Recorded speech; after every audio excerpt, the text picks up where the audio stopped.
Oh, hey, hello. I wrote an intro. It's right here. So Deltarune Chapter 2 released just over 5 months ago. That's a pretty long time. I think I missed the hype train on this one, but I don't care. I came across it rather late, got really into it, and so I decided I wanted to try and make a theory video myself. I tried to avoid the most typical topics of speculation, so there will be no deaths, no Gaster, no Bunker, no Knight, and no trying to tie this back around with Undertale. I think all of these are pretty well covered already, and my goal with this was to be novel and interesting. This video is divided into 3 sections, each one its own theory. Well, that was the plan anyway. The final part started growing out of proportion doing writing, and I just kind of allowed it to happen. It should have probably been its own video, but it's too late now. And finally, and I shouldn't even have to say this, but heavy spoilers for Deltarune and Undertale. Not only that, I wrote this assuming you're pretty well familiar with the source material, so there will be only very light recaps. Anyway, let's go. This theory is simultaneously the simplest, shortest, and honestly the most plausible one. So there's this part in Undertale, happens during Waterfall. Undyne is chasing after Frisk, they eventually run into a dead end, she destroys the platform they're standing on, and as they fall, the following scene takes place. It sounds like it came from over here. Oh, you've fallen down, haven't you? Are you okay? Here, get up. Kara, huh? That's a nice name. My name is... Why owe a weird scene to a first-time player by beating the true pacifist ending and learning about the story of Asriel and the first human, aka Chara? It then becomes clear that this scene is a flashback to the first encounter between these two. So I'd like to bring attention to the various stylistic aspects of this scene, which are very unique indeed. Firstly, the whole background is black. There are no borders, no portraits, not anything. The only thing on screen is the dialogue, which is centered right in the middle of it. And most importantly, the sequence ends with a fade out to whiteness, which interrupts the final sentence. Interestingly, there are 2 scenes in Deltarune so far that match the description, and they are the ending of the character creator segment in Chapter 1 and the very intro of Chapter 2, where Toriel is freaking out about the knife. So it's not unreasonable to theorize that both these scenes may actually be flashbacks of some sort. This is particularly clear in the intro to Chapter 2. Chris, honey, are you awake? What? Wait, is that a knife? No! In this scene, we have Toriel seemingly freaking out about Chris and a knife, but this is immediately subverted in the very next scene, where it's revealed that Toriel was actually reacting to an empty pie tray. The whole thing is presented as a gag. But because this is presented as a joke, it gets kind of overlooked at just how much these 2 scenes don't really make sense together. Look at this dialogue again. She seems to be looking for Chris, and she seems fairly nervous and anxious about it. But in the other scene, however, Toriel's a little mad about the pie, but she's still chill and is able to casually laugh it off. Plus, Chris was in their room the whole time, so no need to go looking for them, especially not in the kitchen, where the pie was.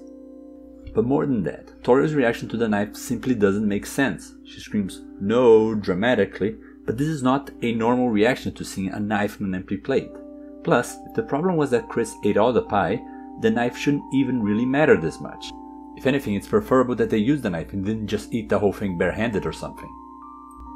You may want to argue that this story of dialogue isn't actually supposed to make sense, that its whole point is simply a setup to what's only supposed to be a joke.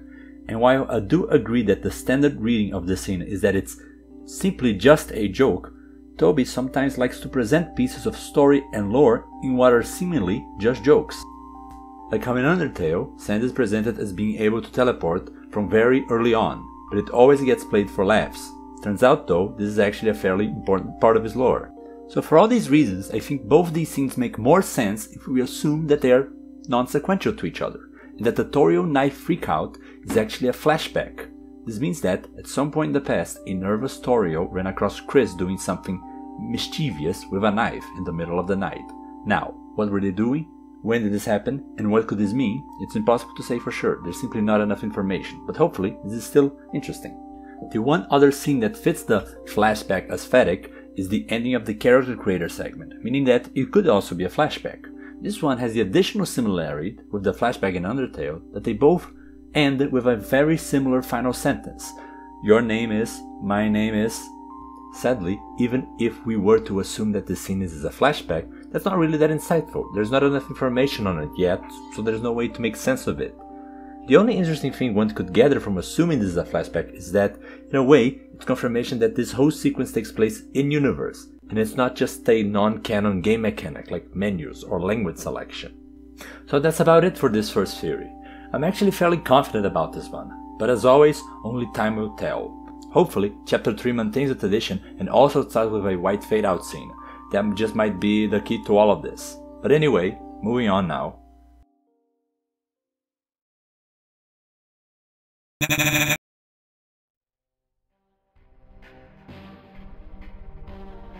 This whole theory is essentially me overanalyzing something Spamton says right as he becomes Neo, the normal route. I essentially arrived at one specific interpretation, haven't seen many people talking about it, so I wanted to promote it. For reference, this is his entire monologue in that scene. Here I am, Chris. Bigger and better than ever. This power is freedom. I won't have to be just a puppet anymore. Or so I thought. What are these strings? Why am I not big enough? It's still dawning. So dawning. Chris. That's right. You. I need you to be big with me. Very big. So big we'll stand up tall and see past the dark. Stand up with our heads in the clouds and look into heaven. I just need that little soul you have. You're looking at the second half of this dialogue specifically, the whole bit following the stand up tall part. Now, I don't know about you, but when Spamton talks about seeing past the dark, standing up with the heads in the clouds and looking into heaven, to me it sounds an awful lot like he's talking about leaving the dark world, the dark, and entering the light world, heaven. So, in less cryptic language, Spamton is basically trying to say that by using Chris's soul, he can cross through to the light world. There's some interesting evidence that builds on this, but honestly for me the biggest thing is that I simply couldn't think of a better interpretation for this line after I made this connection. It just works so well, I think. So, if you have an alternate reading of this, I'd actually appreciate it if you left it in the comments. As for some actual evidence, firstly there's Sean, who in chapter 1 talks about how Lightners were once, quote, like gods towards darkness, which I guess would make the light world into something like a heaven. Though, to be fair, heaven is more often used as a way to describe the afterlife, though places where divine beings live is also a valid definition. Secondly, Spamton actually describes the process, whatever it is, in 3 steps: past the dark, through the clouds, into heaven. And from the dark fountain we see at the end of chapter 2, it seems that darkness manifests itself as a cloud of sorts. Thirdly, we already know that the Red Soul seems to have a special relationship with the Dark Fountain. In chapter 1, Rossi says that only Chris is able to close Dark Fountains. However, in both chapters, it's the Red Soul the one who actually appears to do anything. So who knows what a Darkner with a soul could do. Fourthly, and this isn't really evidence, but if it turns out to be true that Darkners could use Lightner souls to enter the light world, this would very closely parallel the situation in Undertale, where a magical species is also trapped within a limited space and needs the soul of outsiders to break free. Again, not really evidence, but there are quite a few intentional parallels between the two stories, and this might be one of them. Fifthly, in Spamton shop, if you ask about him, he says, I used to be nothing but the email guy. Now I'm the guy. The popular headcanon around this line is that Spamton at some point fell or was thrown into Quinn's pool of acid, and that's why he's smaller than the other Addisons. However, it seems that the Japanese translation makes it clear that he's talking about his eyes burning from a blinding light. Now, I don't know any Japanese and couldn't verify this for myself, so I'm basing this off a Tumblr post and one Reddit comment. I'll link to both down in the description. In interviews, Toby has talked about learning Japanese and being directly involved with the translation, so we know that this isn't just some weird translation decision and that it's pretty much canon. From this we can infer that between Spamton being a mostly normal Edison and now, he had a traumatic experience where he was blinded by a strong light. This experience, whatever it was, seems to have been very significant to Spamton. He used to be the email guy, now he is the eyes got burned guy. Hopefully it's not too much of a jump to speculate that this light is in fact related to the light world. Maybe he saw the light world through a vision or through the shadow crystal. Either way, the phone guy is probably involved. The important part, for the sake of this theory, is that it's yet another connection between Spamton and this idea of light.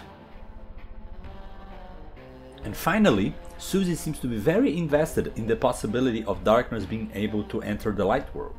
This one is a little bit more meta and tropey, but she mentions this twice in chapter 2, once briefly before heading to the library, and once again when hanging out at Chris's house at the end of the chapter. The second scene in particular is pretty significant. It's unskippable, unmissable, and happens right at the end of the chapter. It feels like it's setting up this idea of darkness in the light world.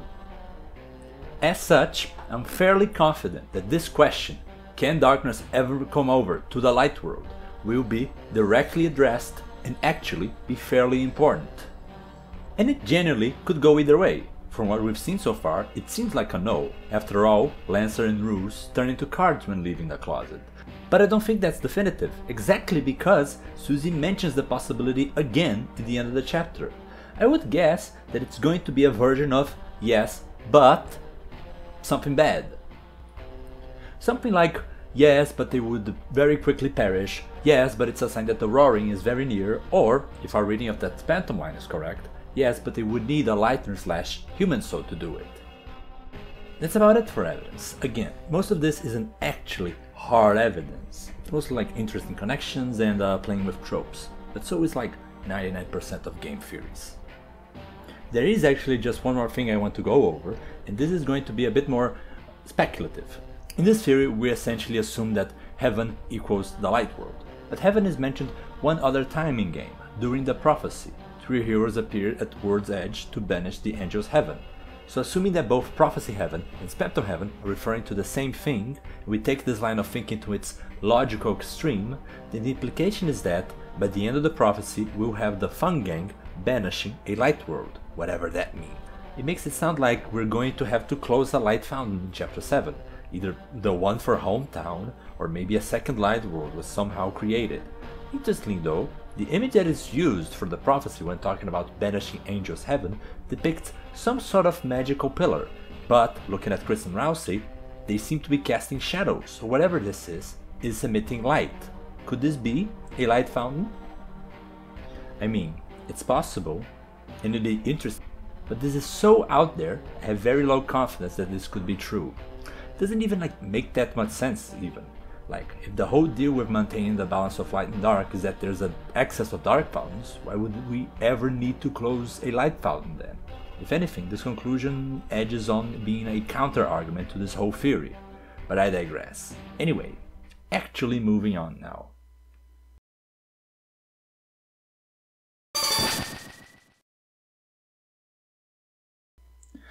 One of the most interesting things about Deltarune is the relationship between the player, represented by the Red Soul, and the protagonist, Chris.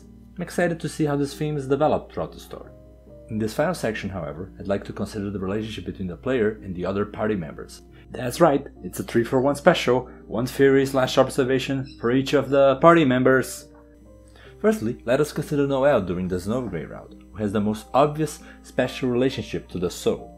One of the neat things about the Snowgrave route is the events are, in a twisted sort of way, in character for Noelle.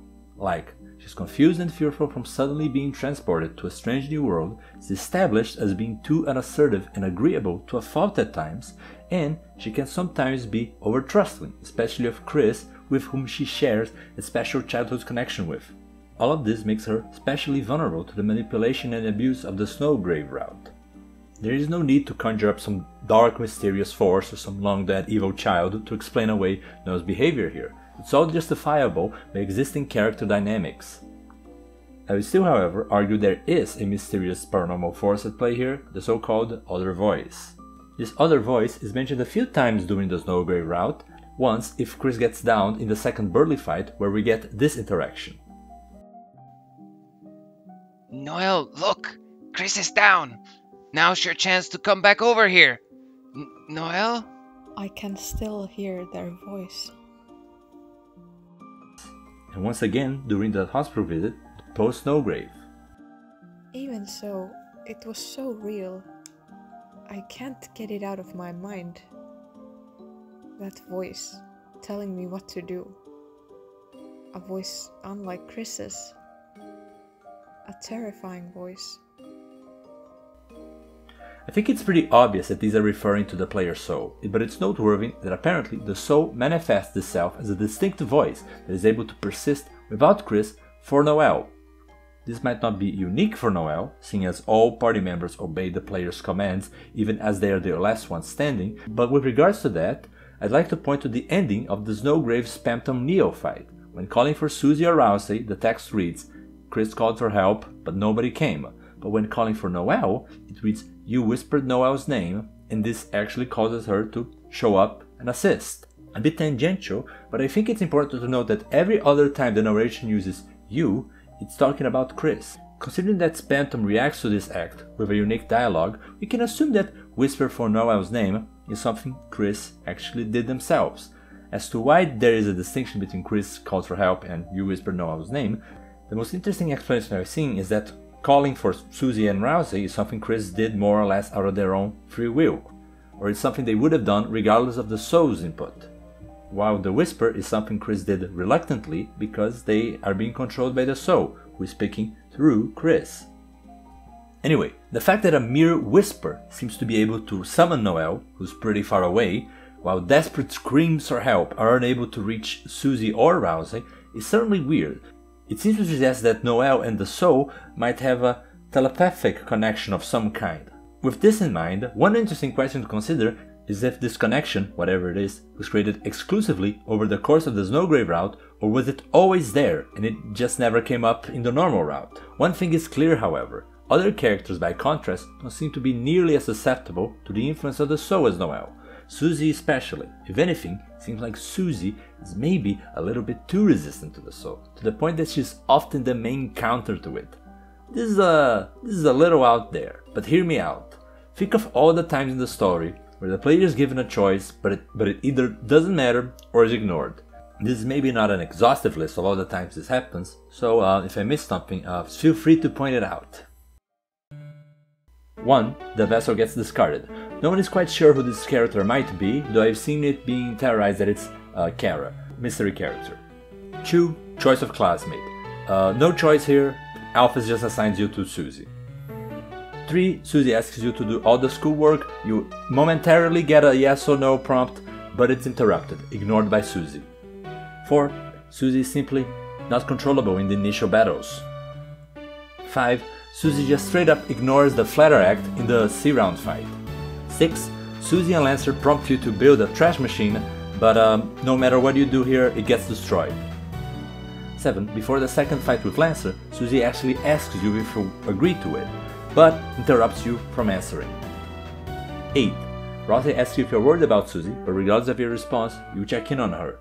Note that this is different from the similar scene in Chapter 2, where he actually asks you if you want to see Susie, and if you say you don't want to see her, you don't see her. Something to think about. 9. Susie can't hear Chris while exploring the dungeon, so she just ignores what you tell her to do. This is a big contrast to Noel, who can hear whispers from a million miles away. Then on Chapter 2. 10. Upon encountering the library Dark World, you can suggest using Chris's computer instead. Susie just ignores this, however, and pulls you in anyway. 11. When Queen gives you a choice between Bosom and Parrish, if you do choose Bosom, Susie is the one that actually gets you back on track by announcing that we're not helping you. 12. Burly invites Chris to join up with Queen, but if you say join, he interprets that as you trying to mock him. 13. I can't believe I almost forgot this, but upon entering the city, Rousey gives Chris the option to pick who to go with, but Susie interrupts and says, why does Chris get to choose all the time? Sure, she says Chris, but really, she's talking about the player. 14. Noel asks to be your trucy, but if you say no triple trucies, she takes it as a joke and joins you anyway. 15. None of the choices in the Ferris wheel scene actually affect anything. After all, Susie can't hear Chris.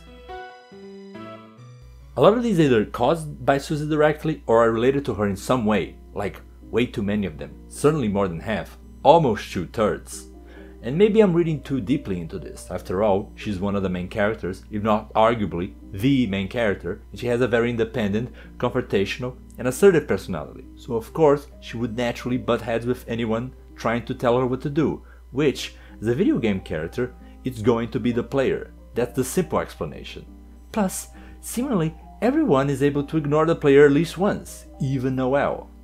Despite all this though, I will still insist on this point. An overwhelming majority of these interventions and interruptions against the player come from a single character, in a game where your choices don't matter, which is a Susie quote by the way, supposedly a major theme. Maybe that's significant. Maybe Susie is somehow supposed to represent something of a counter to the player.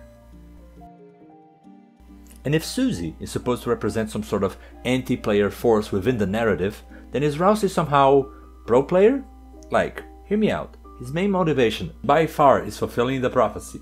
He gets some character development in chapter 2 about how he's actually really enjoying having friends, and how he's discovering like who he really is. But even then, he's been waiting his whole life for the heroes to arrive so that the events can play out just as foretold.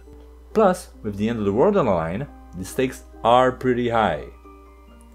But seeing as one of the main things the heroes of the prophecy are supposed to do is keep closing dark fountains, which is again something that only the soul is apparently able to do, then it follows that the presence of the player is absolutely essential. Then it's a matter of just how much Rousey is able to tolerate and forgive in the name of fulfilling destiny. Probably quite a lot. Take chapter 1 for example. For as much as Rousey insists on sparing enemies and doing things peacefully, he very quickly abandons all that, with barely any protest if that's what the soul demands of him. Sure, all things considered, the violence of chapter 1 is actually pretty tame. All the enemies get to run away, no one actually dies.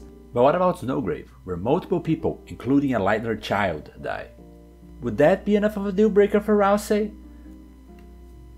Maybe this is venturing a bit too much into headcanon, but personally, I'm not so sure. He'd probably be deeply sad and mournful about it. He'd probably be severely disappointed and resentful of Chris or the soul, depending on whether or not they know about the soul, which he probably does.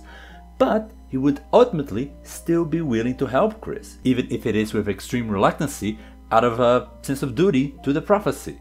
Susie, however, is a different story. She's not as invested in the save the world thing as Rousey. Her main motivation is having adventures and being able to hang out with friends. Her involvement is a lot more conditional. She says so herself in chapter 1 when she joins the party for real.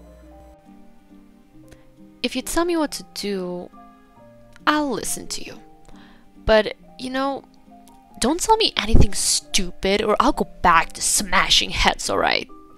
For as much as Susie acts like a tough guy, she has a heart of gold. Sure, she dislikes Berdly, but she gets worried about him in the neutral Quinn fight where he releases himself from the wires and hurts himself in the process. Hell, she even feels bad for Spamton, who from her point of view is a weird scary Darkner who spouts nonsense and attacks Chris for no reason.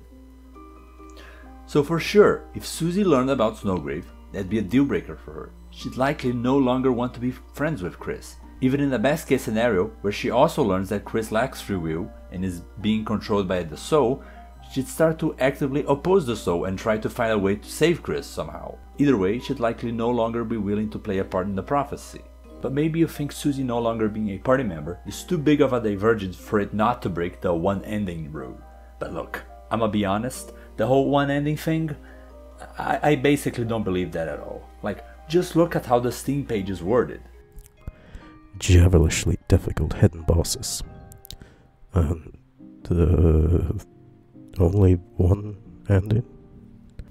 You just know that there's gonna be something wrong with it. If I had to guess, it's only going to be the same ending in the broad sense that no matter what you do, the prophecy gets fulfilled, even if it in an unexpected way.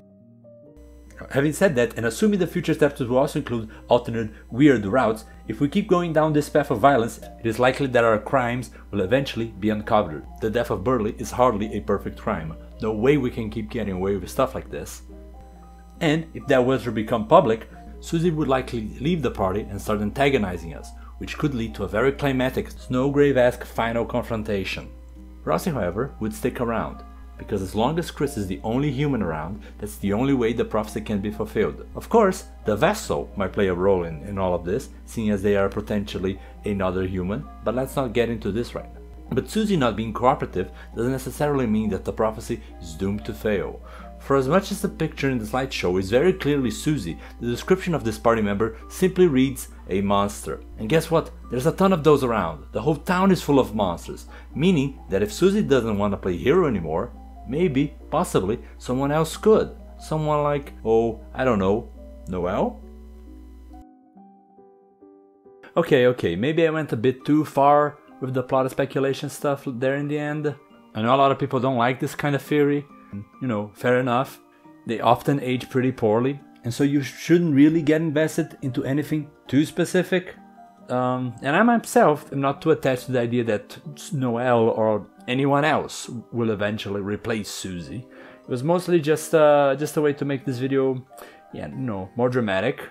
The core idea, which I think should be the takeaway of this, is that Rossi could be kind of ambivalent about Snowgrave. It does seem something like he'd be against, but hopefully I argue that it wouldn't be that out of character for him, seeing how much he cares about the prophecy.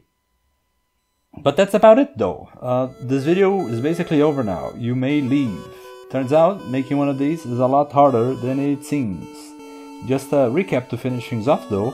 Firstly, there was the Torio knife scene and the character creator, a flashbacks one. Then Darkness can reach the light world by using the soul. Then the 3-for-1 special that goes, Noelle has deeper psychic maybe, connection with the soul. Susie will somehow be thematically or narratively like a counter to the player. And that Rossi would look past Snowgrave for prophecy's sake.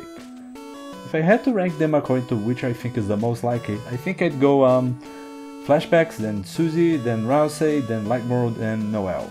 But do tell me what you think. This is my first video, so I'll try to engage and answer all comments. And finally, special thanks to my Discord friends, who agreed to voice all the characters for this. Not sure all of them will want to be credited, but all of that stuff is in the description. Anyway then, goodbye, see you in 2 years when I'm proving right about everything.